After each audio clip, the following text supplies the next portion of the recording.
recall when Malami detained me, I was the first person that called Buhari's administration corrupt. There was this narrative, July 7, 2016, there was this narrative. Buhari's government had come out with 117 billion naira recovered in a year. There was this narrative whether to name or not to name the looters. I was invited to Channels TV in Lagos. And I was like, look, what are we talking about? How can a government that came to fight corruption recover only 117 billion in a year? As an individual, when I was engaged by Malami, in 27 days, I did over 500 billion. So if I did more than the government, so give me the recovery job. And I had written an open letter to the president, calling all his ministers in cabinet corrupt and putting there all the funds are recovered, bank account, whatever, currency and all that. So, and I said whether to name or not to name the looters. What are you talking about? There was a son that just left, and I said, this is a kind of guy they're just hero worshippers. The next day I was arrested. I flew back to Abuja. The next day I was arrested. After the interview? Yeah. Google it. I was arrested by DSS. And it was Malami that wrote the petition. Well, the petition came a day after my arrest. And after my statement, that is why I don't care what anybody says about former DG Lawal Daura. My personal experience with him, he was above board. That day, February 18, 2017, Google was on a Saturday. The Saturday before was February 11th, I think. And somebody reached out to me that he wanted to see the evidence of all the funds I traced, which that day he never spoke to me, he just took it from me. The following Saturday, he called me to his office, and Malami was there. And there was a piece, this is to apologize to me. Everything this man said on TV, he said, look, Doc, when I saw your clip, when you say you perform more than the federal government, I said, who is this guy talking? Go and, so. He felt embarrassed. Yeah, but when you now came here, your statement and what you gave me last week, all the funds you traced within 27 days of engagement, because I called Malami corrupt, the people he sent me after the banks, it's a different matter. So now, he said everything, all the accounts, the country, the bank, the currency, everything is there. How do you do it? Because you are making money there, my son. So I want you to fight this organization. Father God, I've never been a fighter. This is your new thing now. And I became an accidental anti-corruption crusader. When I started fighting the EFCC was so dreaded. The word EFCC used to send shivers down people's spines. And that was exactly what was happening to me. I recall very well one of the topmost media houses, I won't mention the name, I went there, I said, I will pay. Let me do a documentary on the EFCC or whatever. No. They were my clients too. I do security for that company.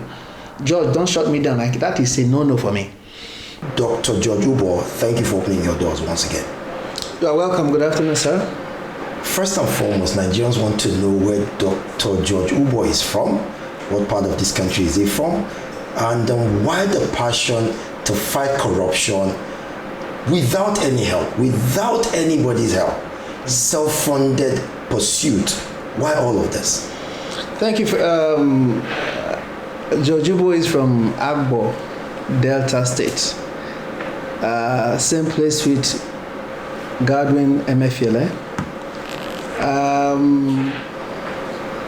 My life and everything I've done has always been spontaneous, accidental, serendipitous, meaning I never know what I'm going to delve into. But when I hear that voice, or when I'm thrust into that position by way of accident, I never question it. That has been my life. And when I'm thrust in that position, no matter the risk, once I hear that voice that says, my son, go, It's not going to be easy, but go. And honestly, nothing. I mean, my home where you are, before you leave, I'll show you bullet holes. Security operatives came here to shoot. You're going to die someday anyway. You feel me? So where do I start? Let me just start from where it all began. I was a huge contractor for the EFCC. I don't say things just out of rhetoric.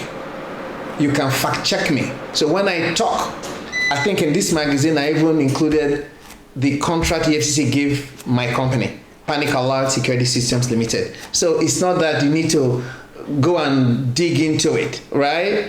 So I was doing great, to be honest with you, in my capacity as the Chief Executive Officer of Panic Alert Security Systems Limited. Of course, the bottom line, what I'm supposed to do, what I am obligated to do, is make money for the company. And I was doing that. After the first phase, we were talking 2010, 2011. The second phase was over $1 billion. Letters written to the former President Goodluck Jonathan to track phones for suspects on bail and everything. Demonstration done. Impressive. Memo written for payment. Now the evidence came. 3 boxes of evidence regarding recoveries by EFCC not remitted to the federal government. In short, within Nigeria, you're talking 2.071 trillion back then, out of which only 6.7 billion remitted, all documentary, leaving a balance of 1.993 trillion. And these people that gave it to me were like, look, we've been seeing you coming to the EFCC. There's just something about you. We're not asking to bring money or anything. We are sick and tired of what our bosses have been doing. Take this, please fight this cause. I'm like, why am I being given this? This is a place I come to. I did electric fence, I did this, I did that. I had to meditate on it. Like, this is ambivalent. I'm making money from this. Then that voice came. Exactly. You are making money there. Don't let the love of money lead you astray. Remember your Bible. That is why this is a difficult thing for you, because you are making money there, my son. So I want you to fight this organization. Father God, I've never been a fighter. This is your new thing now. And I became an accidental anti-corruption crusader. It wasn't easy. Doors were being slammed in my face. I mean, when I started fighting the EFCC was so dreaded. The word EFCC used to send shivers down people's spines. And that was exactly what was happening to me. I recall very well one of the topmost media houses, I won't mention the name. I went there, I said, I will pay. Let me do a documentary on the EFCC or whatever. No. They were my clients too. I do security for that company. George, don't shut me down. That is a no-no for me. But that fateful day, when that petition was allowed to scale through at the Senate, October 26, 2015, when it went viral, that same lady from the media house called me. She was from London, calling from London. Said, George, I'm in UK. The only thing trending is this CFCC appearance at the Senate. I beg. Can they come and pick you up to start a show? So this is somebody that refused my money, now wants to come and pick me up to come and do a show and asking me for exclusivity. So when something happens, I kneel down and pray to God, vindication. That is from even the media houses now, not to talk of the security agencies. So that was fought successfully. But what people don't know, I appeared at the Senate. Lamode refused to come. He was declared wanted here. A warrant of arrest was issued. But people don't know what transpired before that time. People didn't know what transpired before that time. You know, that was a moment of eureka, a moment of joy, a moment of, you know, light at the end of the tunnel. But nobody knew what went through the tunnel before I got there. That is a different story. Yeah. The back, yeah. You know, people that were just, I became a pariah. I became somebody that you just spit on. Who the hell are you to come and do this? Even people in the villa in fact, I had written a petition to the former President Goodluck Jonathan, caption, is EFCC economic watchdog or a dog to be watched? You don't want. There's an irony over there. Yeah. So I got so many phone calls from the villa. You can't do this, you know. So that is what people don't know. So doors slammed at me, my company, everything. I became no. You can't do business with him. You can't do business because that is what they do. It's like the Gestapo. Wow. The first thing is to boom. This person is this person is that, this person is that. At a point, I'm like, why am I? Even family members come and say, why are you doing this? Nobody wanted to visit me because they say you are just. That is why I say that maybe it's after I die. People may pick up what I've done in the writing or what I say, either this man was a genius or this man was just purely insane. It's whatever school of thought you belong to. I read that phrase. Yeah. Got me intrigued. Yes. Who you are. Yeah, exactly. Because it depends on, because some people tell me, some friends say, look, you got to be a crazy guy or the craziest guy on earth to be doing what you're doing. I have some people that say, hey, kudos, but I know deep down, they don't want to have anything to do with you because... Thank you for that. So that is the preamble. Back to the subject matter. Yeah, the magazine. I recall when Malami detained me, I was the first person that called Buhari's administration corrupt. And you can go on YouTube, check out July 7, thereabout. There was this narrative. July 7, 2016, there was this narrative. Buhari's government had come out with 117 billion naira recovered in a year. There was this narrative whether to name or not to name the looters. I was invited to Channels TV in Lagos. And I was like, look, what are we talking about? How can a government that came to fight corruption recover only 117 billion in a year? As an individual, when I was engaged by Malami, in 27 days, I did over 500 billion. So if I did more than the government, so give me the recovery job. And I had written an open letter to the president, calling all his ministers in cabinet corrupt and putting there all the funds I recovered, bank account, whatever, currency and all that. So, and I said whether to name or not to name the looters. What are you talking about? There was a son that just left, and I said, this is a kind of guy they're just hero worshippers. There is no lawyer. You don't need to be a lawyer. Even in the village, I'm from a royal home, in your village court, whatever. You can't treat a criminal case as a civil case. You cannot go to UK police or US and say, I'm a drug dealer, I'm a fraudster, this is the money I defrauded, or this is the money I used to sell cocaine, please don't prosecute me. You can't say whether to name, or you can't make a criminal case a civil case. The best that can happen to you, once you show remorse, then you do a plea bargain, but it's still going to be recorded that you are convicted criminally. Do your time. Yeah, do your time. You don't just return money. They were saying then, let the looters just return money. No. That's not a deterrent. Exactly. So anyway, the next day I was arrested. I flew back to Abuja. The next day I was arrested. After the interview? Yeah. Google it. I was arrested by DSS. And it was Malami that wrote the petition. Well, the petition came a day after my arrest. And after my statement, that is why I don't care what anybody says about former DG Lawal Daura. My personal experience with him, he was above board.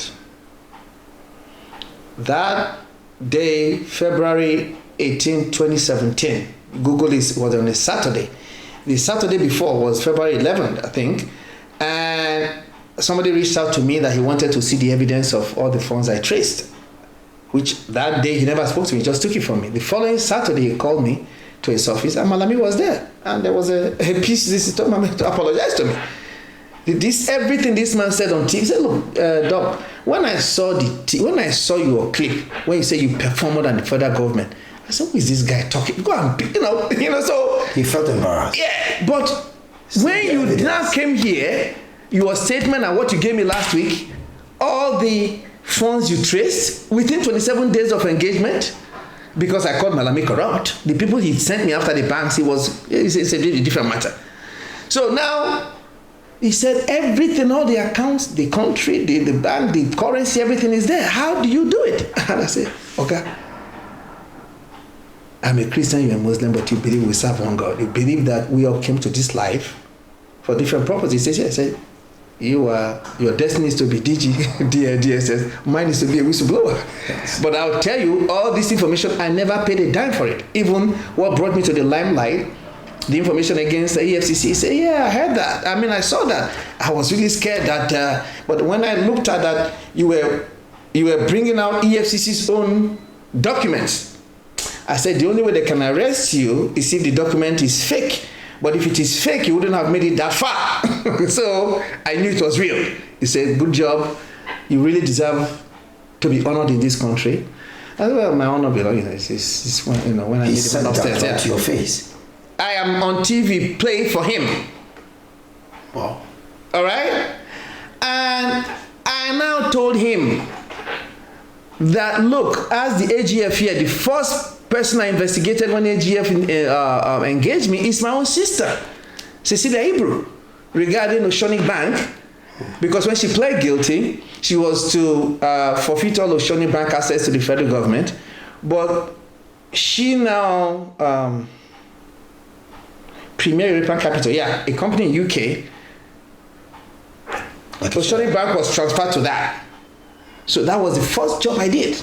And the reason I did it, sir, is because people started saying, oh, George Uboh from Delta, a Christian, fighting Ibrahim Lamode from Adamawa, a Muslim. I want people to know that my fight against corruption, that I'm totally detribalized. I mean, it's across board. This man here is from my hometown. My home is on the street named after him, Godwin Emefiele Street. So, if anything, that is what I want people to remember me by. I don't do hatchet jobs. When I see evidence, I follow it. As far back as 2019 was when I started following this man, writing him. I don't do things based through proxy. I write and sign. The day May 15, 2019, when he was being cleared at the Senate for second term, Google it, was when the police came to pick me up, my office in Metama. I was detained 101 days. As Jolly Nyame, all of them, they were at Kuje with me for defamation of character. It is the same Lawa Daura, thank God, I made certain phone calls to certain people that you are detaining this man in no which I detain him. I got to know who this man is. He doesn't speak, doesn't say anything that is not true. They were about to jail me for 7 years. So the former DGDSS had to really based on evidences before him. No, on this matter as well. He made some phone calls, because there was a collusion. Law enforcement and the judges, that's a different matter, because I had to file and the case was transferred. Now they don't even come to court anymore because their paymaster is in detention. 4 times they haven't come to court. 4 times. Meanwhile, they were trying to try me every day, daily trial, so they can quickly jail their enemy, not me. Wow, that's really a foundation to all of this. So corruption is the abuse of entrusted power for private gain. Right. And some argument had been that, look, there is what you call beneficial networking as against actual criminal activity. Is there any distinction when it comes to monumental corruption that involves public servant or civil servant that we trust with organizations to better the lives of all. Is there any distinction to this? My brother, my definition of corruption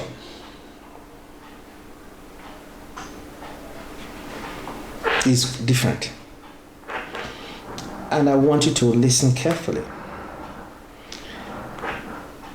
Even people in the Western world don't even understand it. When they put out a narrative that because Buhari was living a frugal lifestyle, his house in Daura was using the same air conditioner since in the 70s, so he must not be corrupt. That is so wrong. Corruption is when you abuse power. Back the time of Alexander the Great, Socrates and all of them, there was no money in the system. It was the bourgeoisie, the landowners, the monarchs that abused power, right? Against the paupers and everything. It was when money came into the system, they added in bribery and corruption. Now, that a president wears a watch of 20 naira, wears the same babariga every day, lives in a house, the same house for over 40 years, does not mean he's not corrupt. My open letter to Buhari as a sitting president was very clear. I wrote him a letter that says, sir, while I'm convinced you are not corrupt, that is, they didn't understand in the conventional definition. Yeah? I further submit that if you do not meet out the requisite punitive measures against your cabinet members when necessary, you, sir, will end up wearing the crown of corruption by omission or inaction as part of your legacy. So don't tell me because your lifestyle is frugal, but your desk as a president is replete with information of corruption against your cabinet members, and you don't do anything. You are corrupt by omission, you are corrupt by inaction. So more like if his hand is not in the cookie jar, does not take him away. If you don't, no, we don't even know whether the hand is not in the cookie jar, because you see, anything in life, even contract in law, is implied. If you have, as president, you have information that Govt Emefiele stole like this, my $25.6 billion, you look away. The money doesn't need to be traced to you. You are equally corrupt. For your people don't understand, it's not action alone, it's inaction too. Inaction is action. You need to really think outside the box to understand what I'm talking about. If not, there are so many ways people can shy away from being called corrupt. That is why I said, the book I'm writing, I said Obasanjo was assertively corrupt. Meaning he got corrupt people around him. Anybody that he wants to practice corruption within his orbit, he was assertive about it. The Dankotes and all that. But if you are not in that orbit, he will fight you. So that is mean you are assertively corrupt. I never found anything on Yar'Adua. Jonathan was cluelessly corrupt. He had no clue what was going on. And I mean it. The man had no clue what Desani was doing. And he was entrusted with the nation. He was clueless. Buhari was passively corrupt. That inaction and omission, he was passively corrupt. He knew everything going on. He didn't have the willpower. And that was what happened when he was head of state. It was Ijagbo that was doing it. It's just that we missed the boss. You can't give what you don't have. The man has never, people looked at him as someone back in the day, but he wasn't the one doing it. This is a man that your wife and your whatever peer was fighting, you can't do it. He never had that willpower to do it. He was passive. I hope you know that MTN, Stanbic IPTC Bank, Standard Chartered Bank are all companies out of South Africa. I hope you know that South Africa removed their former president Zuma under what they call state capture inquiry with the Indian people, the Guptas. The Govt. Yes. The money involved in that transaction is not even up to $500 million. That he had to be. That the whole Gupta scandal. Yes. That is why they removed the president. Meanwhile, those companies from South Africa did $25.6 billion fraud here. If you know Shamsuddin Usman, former minister, I was in South Africa with him in 2007. Not with him, but you met in the same place we met. Yeah, the Nigerian High Commission in Pretoria, where they hosted, he was there, Similia was there from Police Equipment Foundation, and Nigerians were narrating the business community, the bottleneck doing business in South Africa. I think it was Zenith Bank or Access Bank. I remember that chap trying to tell Nigerian government that it is difficult for a Nigerian bank to operate fully in South Africa. All they have is just a desk. Meanwhile, South African banks come here and have a building, and have branches, yes, have regional offices, and they fleece away this money. Misplaced priority. Yes. We're not going to talk about the xenophobia there. I just came back from South Africa. So a country that is hostile to us, a country that will not tolerate, that has never tolerated anything of this magnitude, they removed their president for something far, far less.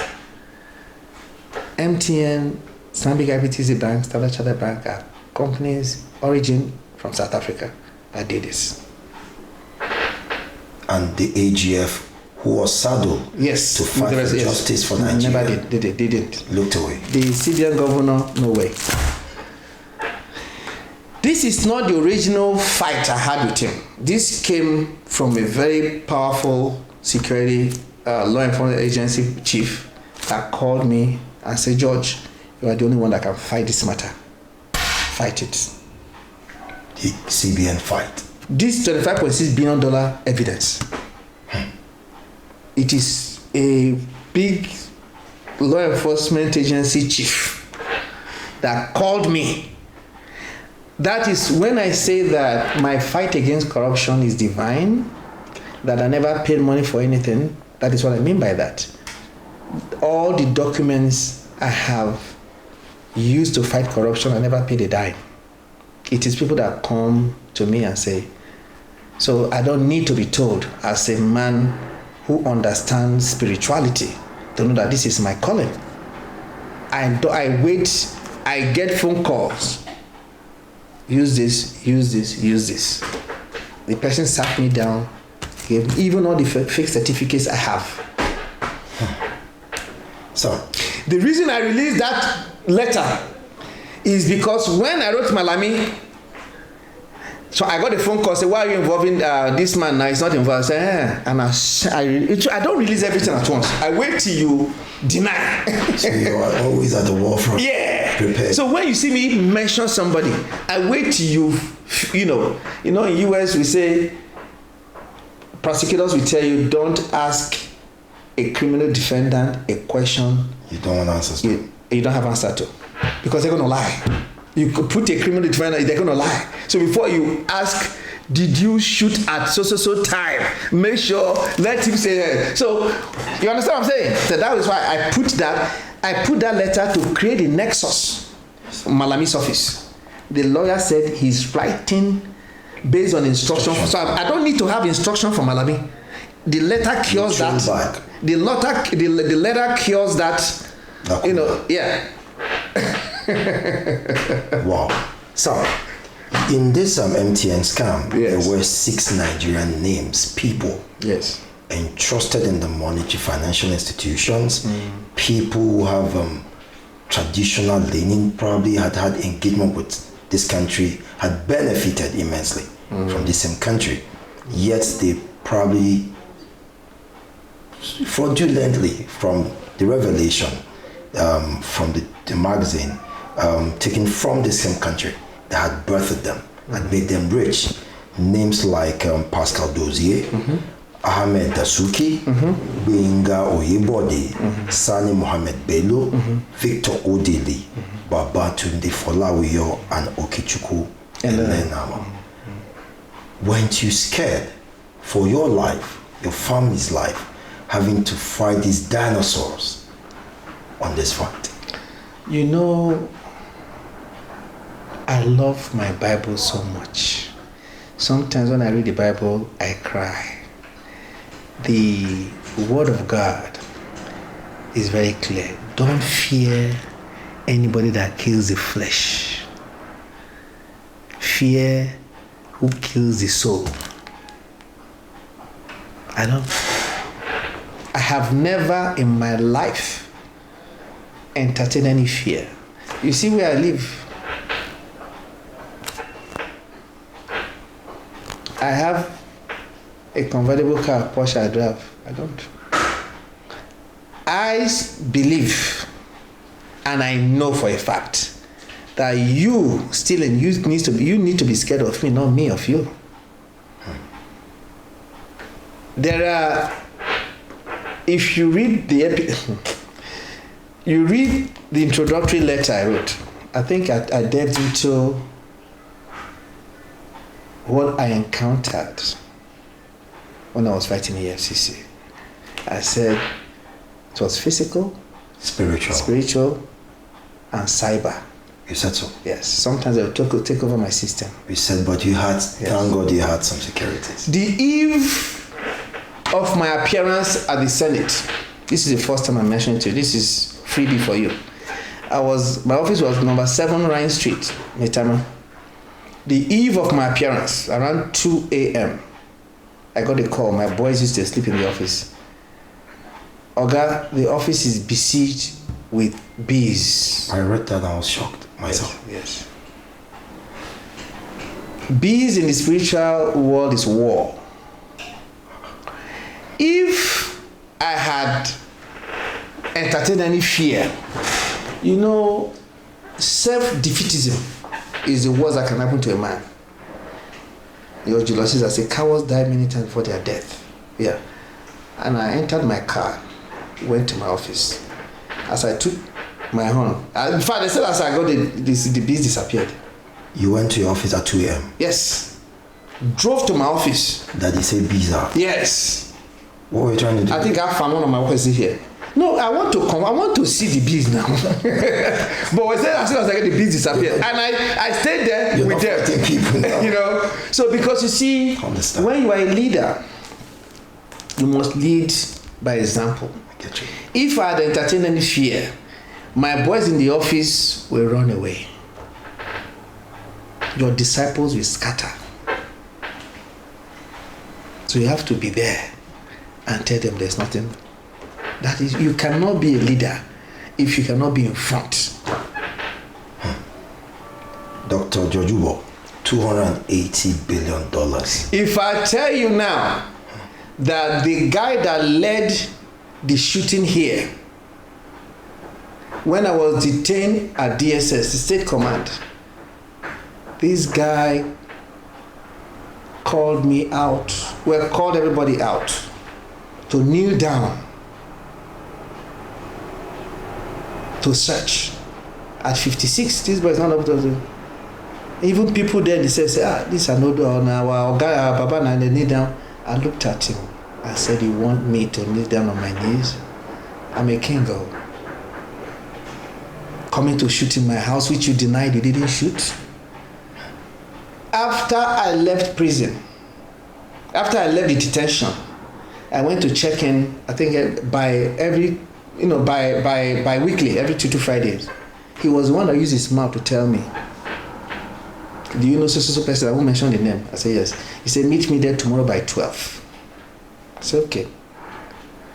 He saw me one-on-one and told me, I will not lie against somebody that is dead. He said, the corrupt elements you are fighting said we should raid you, pick up all the evidence in your house, take you to court, and jail you for nothing less than 10 years. I told him, I'm so frightened. 10 years? Yes. For fighting corruption. I said, let me tell you something, my brother. I'm glad you open your mouth to call them corrupt elements. So that means I'm vindicated. So if corrupt elements are dictating to you what to do, a public servant. Yes. I said the center cannot hold. Things are falling apart, according to Chinua Achebe. I said, but what I want to ask you, why at DSS did you tell me that it is my own mopo that shut my door? That is an act of cowardice. I would have preferred you say that we have evidence, even lie. We have evidence that you want to overthrow Buhari, so we have to shoot your door, in law, that's what they call exigent circumstance, to make sure you don't dissipate the evidence. Meaning you should have owned up. You owned up to it. Show that you was man enough. He now looked at me and said, you know, saying I we should now. And if you talk, I agree for office and I we should now. I'm paraphrasing him. He said, I led the operation. He said, my men were overzealous. That's the word he used. I said, you are dealing with a security expert, PhD in security management. I said, there is nowhere in the world where overzealousness will trump illegality. Overzealousness cannot be excuse for illegality. You shut my control room door, the bullet pierced through the control room door. I will show it to you downstairs, through the foyer where my children play. Wow. To the door, the sliding door to my living room. And shooting, it was indiscriminate shooting. You don't even know who was there. Who was there? And you call that overzealousness? And he started shaking. I knew he was spiritually disturbed. Not quite 9 days. They say he was driving in the car. And he died. There's his place, Lokogoma. That water that he was driving and his car, the water took his car on the side shore and he died. So a lot of them. Lokogoma. Yes. And you have to be careful in life when you arrogate power onto yourself. The Almighty God is watching you. So these are the reasons why whatever I go through, 101 days I was detained. What is he going through now? He's actually not even. And actually, he's the highlight of where I was about to get into. Yes. 280 billion. No, the actual fraud is $25.6 billion. Yes, sir.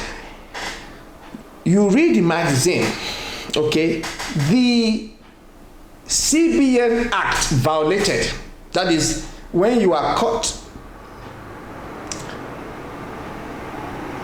when you violate this certificate of forging it. Yes, sir.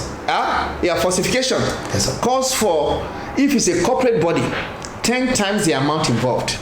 So MTN being a corporate body and the banks, it is 25.6 times 10. Wow. Plus the 25.6 original. So we're actually getting. So if it's in a normal climb, if this was done in the US, they will go for that whole disgorgement of your. They will go for the whole thing. Do we have incompetent?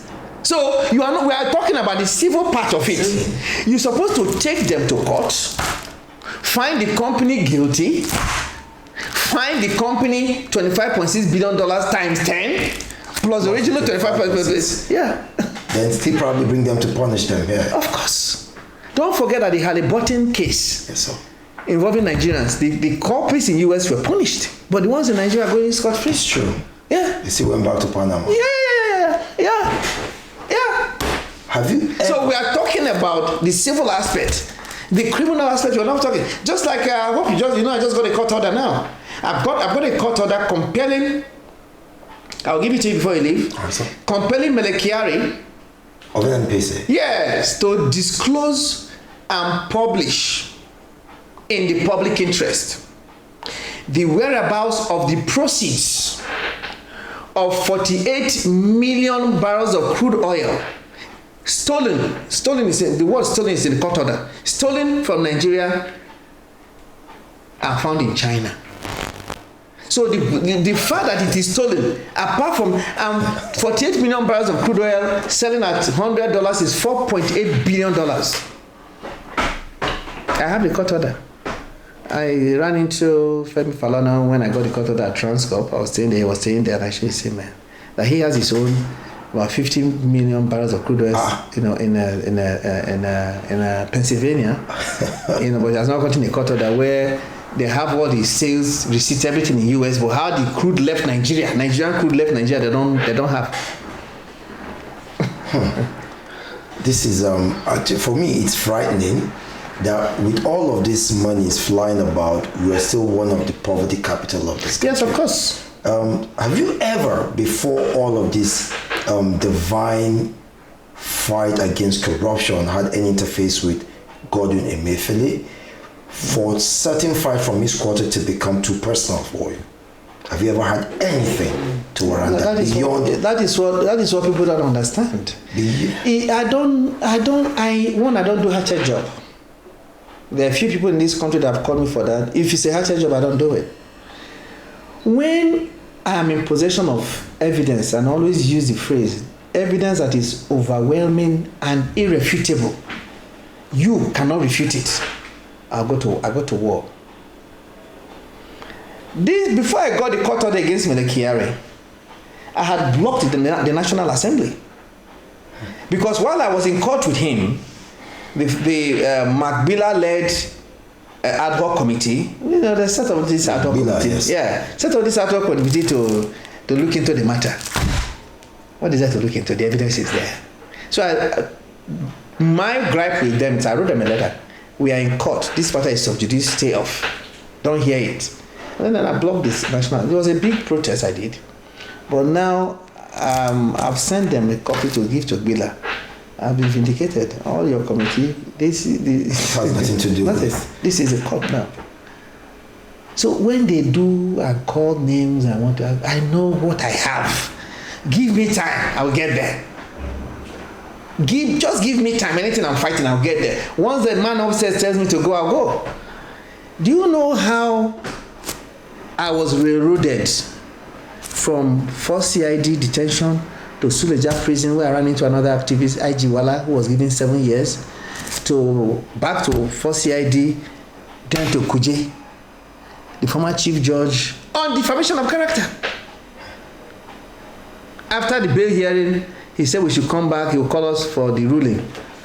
I Johnson and I didn't call me back to court. There's a police officer, yes, that denied you bail. Ogbizi is his name. I understand. Why would he do that if you met all of this? Listen, there is a part of this I will not reveal to you.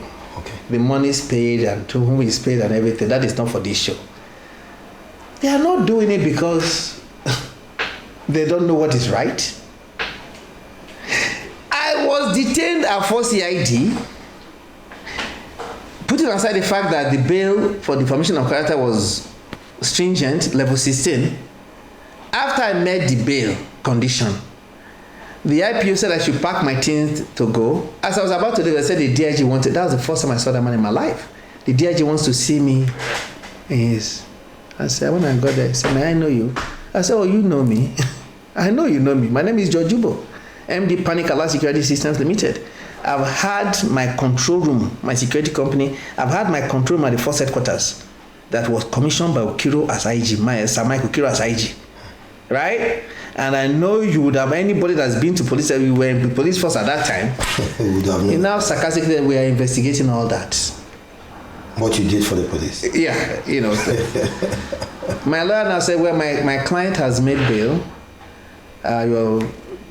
has fulfilled the bail condition, he was going home, they said he should come, so they said, no, he's not leaving. The matter is still under investigation. And I sparked.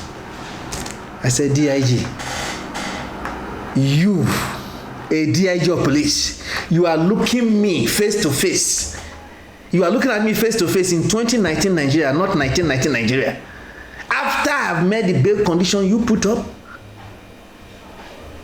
you are denying me bail? And now I went back to Pigeon Palace. They never see DIG before. DIG, spat in his office and left.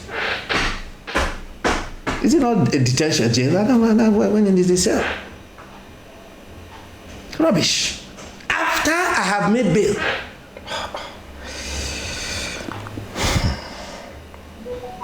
This is serious corruption fighting back. So, my brother, Last word, sir. Yes. Teaming Nigerian youths. Right. They follow your story. They follow the works you put out there. And most people who don't have voice believe you're one of that voice that fights on their behalf. Public service is actually synonymous with corruption. We can't take it away. Governance is on a derail. We're hoping for a new dawn. What would be your advice? All of the stakeholders and Nigerians growing up to find their pathway to success legitimately, positively, productively. Thank you. To a certain degree, the system under which we operate allows, if not encourages, corruption. Let me explain. There's a reference point I will use. When I started going to South Africa to 2006, 2007, when I would go, you buy things in South Africa. When you get to the airport, you go to the VAT office. As a foreigner, you're not supposed to pay VAT. You give your receipt, they'll give you your refund right there, 14%. After the World Cup, I went to South Africa again. Did a lot of shopping. I was expecting to be given nothing less than $2,000 cash for my 14%. I got to the VAT office, they said, no, they don't give cash anymore. I said, why? They said, there's a huge syndicate that was busted. Some foreigners in collusion with the VAT officers. The foreigners will bring fake receipts, take the opportunity of the instant cash they give them. Because they're in collusion with the VAT officers, they'll disburse the cash, millions of dollars. When the receipts get to the mainland in South Africa, there's no such store, whatever. So now what they do, you leave your receipt. They will give you a debit card, zero balance. They will authenticate the receipt. Then credit you. Then you have your email address. Once it's credited, they'll send you email. This is whatever. If all of them credited, they'll tell you, yes, this is the amount on your card. Go on, whatever.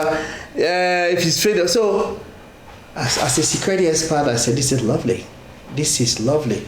And Naked the Bird said, since men have learned how to shoot without missing, it has learned how to fly without perching. So it is not, you cannot have a society from the biblical times. You had, even when Jesus Christ was on the cross, they had two armed robbers there. So it showed they were armed robbers then. Yeah. So you can't stop people from being thieves or whatever. It is you that you have to put the system in place. I have a blueprint, and I propose, part of the blueprint, I propose e-governance. We see too much cash in our offices. I'm telling you. Do you know our last born Tunde in Atlanta can sit in his house, bid for a job, do a job in US, get paid without meeting anybody? You don't have to. Not here. Thank you. You have to actually kick e-governance. You have to rub hands here. You go online, you are instead of bidding to build this place, you go there, you send everything, they award it to you, you go finish building. When you finish building, tell them you are finished, they'll go and inspect it, you are finished. I'm talking millions of dollars. Not here. It has money. Without meeting anybody to grease their palm or whatever. You must grease here. And those people say paying you, they don't have access to that money. Don't get me wrong. It is purely e-governance. No cash disbursed. Everything, they take your whatever that you've done it, send it, the treasury, whatever, we send you the money. That is what we need to do. It's because it is a simple thing, my brother. I went to, if you go to Ministry of Deep Charima House, you see I think my son is still a pass protected. When I was doing electric fence and everything for them, I went to the procurement department with my friend Jude Mbyong, top guy, IBM, top guy, iCloud. So he saw all the manual, all the documents. He says, oh, boy, can I talk to them? I said, yeah. He says, sir, I beg, these documents, not this day and age, you don't do this. Let me put everything in the cloud for you. I'll do this as a demo, don't pay me, as a pilot project. Wow. So that the guy went off on him. You people come from America, you think you know everything? So the manual allows for the next time I came, the guy said, where that your American friend? I said, he's gone back. He said, look, what he's saying, I know computer, but I know iCloud. If you put this thing on the iCloud, we can't, but some people here will not make money. These contracts, very soon, these documents will disappear. They will award it again.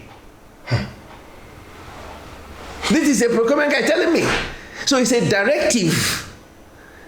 Keep the system confused. Yes, yeah. Keep confused system.